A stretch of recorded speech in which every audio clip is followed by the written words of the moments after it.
Hello, friends. Time for another one.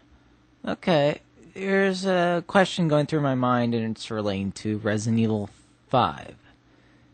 Now, when you're making a sequel to a video game, is it better to have something that completely redoes everything and has a possibility of completely and utterly pissing off your fan base, or should you be going more akin to the safe route and only adjust a few features and release that as your quote-unquote sequel, graphics facelift and everything else? Because that's what Resident Evil 5 is pretty much.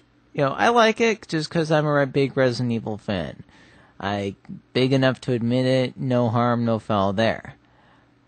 What a lot of other people don't like about it is just that you're playing the same game. And I sometimes wonder about that when it comes to other games. Like, if you get Madden Football 08 and you've got Madden Football 09, you've gotten the same game.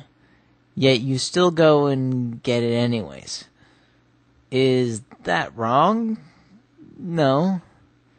So, if people are just upgrading, for instance, things like graphics and adding a few gameplay tweaks and releasing it again, is that wrong to do? And especially with the case of this, it's Capcom who did that several times with Street Fighter.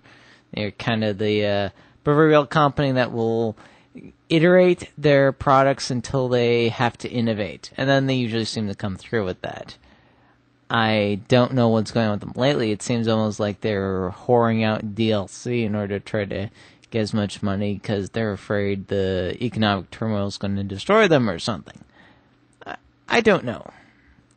But what I do know is that I like the game at least. And I suppose that's what really matters, or at least if you're looking for some sort of warped opinion piece. Plotline's pretty standard stuff, kind of wish that there'd been more of a build-up, or I always thought with the Resident Evil series going over that they actually had some sort of plan as to what they were going once they got to the Code Veronica series. But from what I can gather from this, it's the whole Battlestar Galactica thing where you start off strong with something that's somewhat cohesive, and then you complicate it over time until it gets to be this monumental beast that is, it's just, how really would you have ended Resident Evil in a satisfying manner? I'm trying to figure that out. What would have, made me completely unsatisfying? Because, in essence, they do. They do try to give a conclusion, try to answer all the storyline problems, all the issues that have come up, and still, it's okay. It's not great. I don't entirely know what's missing to make it the, amazingly awesome game that they've hyped it up to be instead of just another iteration. And I'm not saying that there's anything wrong with iteration, because after all I said I liked it, it's just not in the blowing my socks off the same way that Resident Evil 4 did.